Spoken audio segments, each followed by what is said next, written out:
Voilà de retour à Virage. Un petit peu plus tard, nous allons répondre à vos questions. Alors, je vous invite à nous laisser vos questions à 670-9078, poste 230 ou encore virage@telmac.tv ou via notre Facebook.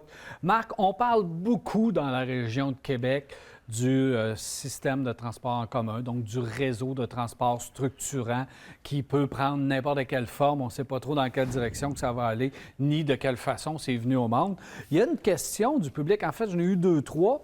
Il y a deux questions qui ont retenu mon attention. Puis j'ai dit, tiens, au lieu de faire répondre durant la fameuse période de questions, on va en parler un petit peu plus en détail. Parce qu'il y a un monsieur donc qui dit, moi j'emprunte Henri IV à chaque jour, je suis les travaux, c'est sur mon itinéraire et je ne comprends pas qu'on n'a pas prévu d'endroit pour un système de transport en commun. Donc, par exemple, lui, il dit les ponceaux sont pas assez larges. Fait qu'il n'y aura jamais de voie réservée pour le transport en commun. Il n'y aura jamais de tramway qui va passer là. Il n'y aura jamais aucun système qui va pouvoir emprunter Henri IV. Donc, pourquoi est-ce qu'on ne pense pas à ça? Et il y a d'autres exemples dans ce sens-là qui va dans le même sens lorsqu'on regarde peut-être Robert Bourassa aussi. L'autre question, c'est concernant le REM à Montréal. Et c'est une dame qui dit, pourquoi on n'a pas utilisé ce système-là qui peut être passé un peu partout parce qu'on monte dans les airs, puis on peut jouer justement avec ça, ce qui serait un bon système également. Alors, il y a plusieurs choses à jaser et à réfléchir là-dedans, surtout au niveau du ministère des Transports et de la Ville qui ne semblent pas se parler pour dire, lorsque vient le temps de développer une nouvelle artère. Robert Bourassa, ici à Québec, là, on a juste à regarder ça. C'est aberrant, là. De Bastien, un peu plus, de Bastien jusqu'à Le Bourgneuf, 2 voies de chaque côté. Ça n'existait pas, là. Ça n'existait pas. Et on n'a pas prévu, justement, de voies réservées pour le transport en commun. Écoute, regarde, moi, j'ai pris Henri IV pour m'en venir au studio. Et à chaque fois, je fais le saut de dire pourquoi est-ce qu'on n'a pas juste élargi un peu pour permettre une voie réservée. Actuellement, c'est impossible de le faire. Si on le fait, on embarque carrément sur la chaussée et là, on ne règle aucun problème de circulation. Au contraire, on en crée des nouveaux. Et même les sorties d'autoroute n'ont pas été pensées pour favoriser ce genre d'écoulement-là. Donc, honnêtement, je ne comprends pas l'initiative et je ne comprends pas le plan. Parce que le plan dans la région de Québec, c'est vrai dans toutes les régions, c'est vrai à Montréal aussi, on parle du REM, il faut le prévoir pour couvrir l'ensemble du territoire. Or, actuellement, on se contente de desservir certaines portions du territoire. Le REM, je suis plus familier avec le réseau là-bas, va desservir totalement l'ouest de l'île, touche absolument pas à l'est pour le moment, va un peu au nord, mais touche presque pas au sud. S'arrête au quartier commercial et ça finit là. Alors que la Montérégie, qui est au sud de Montréal, c'est 1,2 million d'habitants. Donc, eux autres ne sont pas du tout desservis par le transport. Même chose ici à Québec. Il y a des zones, tu les connais mieux que moi, et il faudrait desservir tout le territoire, là. Il faudrait que... Je pense qu'on ne se parle pas. Le ministère des Transports arrive et dit, moi, j'ai un plan pour faire une artère et on ne tient pas compte du système de transport en commun en place ou encore de l'avenir. Si on pouvait se parler, on pourrait se connecter et on pourrait prévoir justement des travaux pour être un peu plus efficace. On est pogné, j'en reviens sur Robert Bourassa, on a été pogné pendant 5 ans dans les travaux sur Robert Bourassa et quand ça a été terminé, on regarde ça et on dit, voyons, qu'est-ce qu'on a fait là?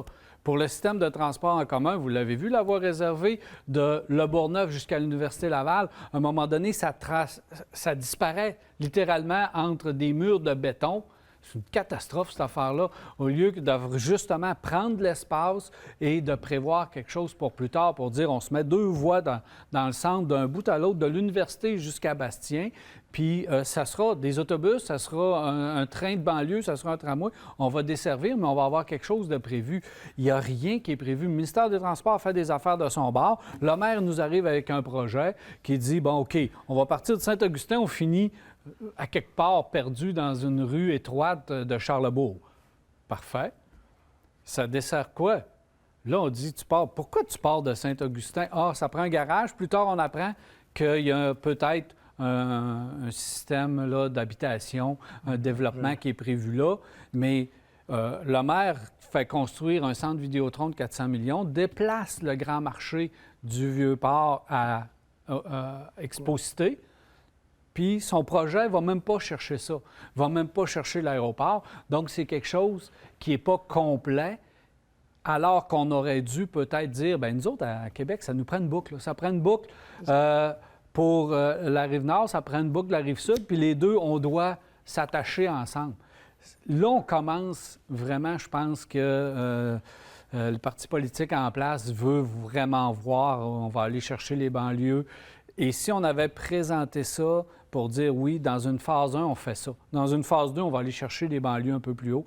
Une phase 3, on va aller connecter avec l'aéroport. Puis une phase 4 avec le centre Vidéotron, parce qu'on n'est pas fou à temps plein. On le sait qu'on a un centre Vidéotron qui a de l'activité, puis on a Exposité qui a de l'activité là, des salons, etc. Il faut s'en aller là avec notre système. Il y a un ménage à faire. Il y a vraiment un ménage à faire. Le problème, c'est qu'on dirait que la planification de ces systèmes-là n'est jamais complètement achevée. On ne sait jamais exactement ce que ça va avoir l'air à la fin. Tu sais, on ne connaît pas les objectifs de base. Ce qu'on nous a dit, c'est qu'on ne veut pas favoriser l'étalement urbain. Donc, on ne veut pas trop desservir les banlieues parce que autrement, ça va inciter les gens à déménager en banlieue. L'étalement urbain, c'est comme ça qu'une société grandit, c'est comme ça qu'une ville grandit. Puis tu ne fais pas d'étalement urbain, c'est quoi que tu fais? L'étalement urbain, c'est que tu agrandis ton territoire. Tu veux plus l'agrandir? Bien, tu densifies ta population. Oui. À Québec, il faut changer le règlement. On ne peut pas avoir des édifices plus hauts que 6 étages. Donc, il faut creuser. Je ne sais pas, mais il faut densifier la population d'une façon ou d'une autre. Puis un système de transport en commun va être efficace là où la densification de population est élevée. Mais oui. Oui, parce que s'il n'y a personne qui reste là, tu n'as pas besoin de desservir rien. Tu as raison. À 100 100 000 à l'heure, va donner ton nom à ville. Quand tu dis qu'il faut savoir qu'est-ce que ça va avoir de l'air à la fin. Ah oui? Bien oui, c'est ça, présenter un projet. Voici un projet, fini, ça va être ça. Maintenant, on fait la phase 1. C'est ça, bien exactement. C'est qu'on peut phaser. Et d'autant qu'il y a de plus en plus d'aides financières qui arrivent. Le gouvernement fédéral vient d'annoncer un programme, 15 milliards de dollars. OK, tu vas me dire c'est 15 milliards sur 8 ans pour le transport en commun.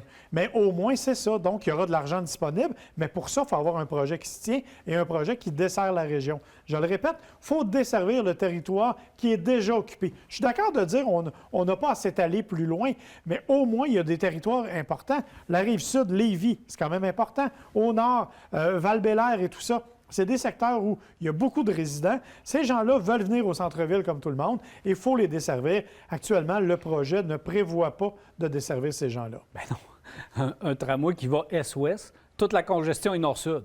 Fait que, je ne sais pas, là... oui, mais ils vont passer sur Robert Aidez-moi Bourassa. quelqu'un à comprendre, là, mais faut voir... Ils vont passer sur Robert Bourassa, c'est ça? Bien oui, mais il faut que tu te rendes, là, pour prendre l'axe de l'ouest à l'est, là, pour le tramway, là.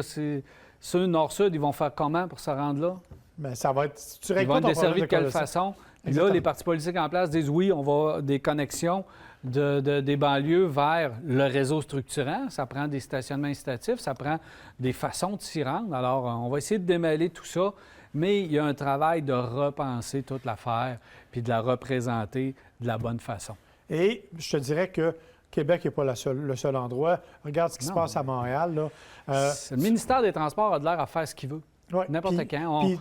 Toutes les partis politiques arrivent avec des projets. Tu sais, rappelle-toi la fameuse ligne rose à Montréal qu'on voulait faire, qui n'est pas une mauvaise idée en soi, mais peut-être que si on desservait et qu'on améliorait le réseau déjà en place, on ne serait pas obligé de construire autant de nouvelles stations. Tu sais, je pense que... Je ne veux pas juste fesser sur le ministère des Transports qui n'a pas de l'air à se soucier, eux, du système de transport en commun, mais si on avait, par exemple, si le maire de la ville, les maires des différentes villes avaient des projets finaux, comme tu viens de dire. Voici le projet dans sa phase finale. Si le ministère des Transports fait des travaux, bien, s'il y a le projet final devant lui, il va pouvoir dire « OK, on va travailler pour arriver à ce projet-là. » Et là, on travaille chacun de notre côté, puis ça donne des situations comme on vit présentement. Oui, mais Daniel, tu as déjà vu comme moi des chantiers où on a refait une rue, puis 6 mois après, on l'a défaite parce qu'il fallait passer de l'électricité, il fallait faire des égouts. On a tous vu ça dans notre vie. Il faut se parler. C'est ça. Merci, Marc. Un plaisir, mon cher. On s'arrête à Virage et on va revenir.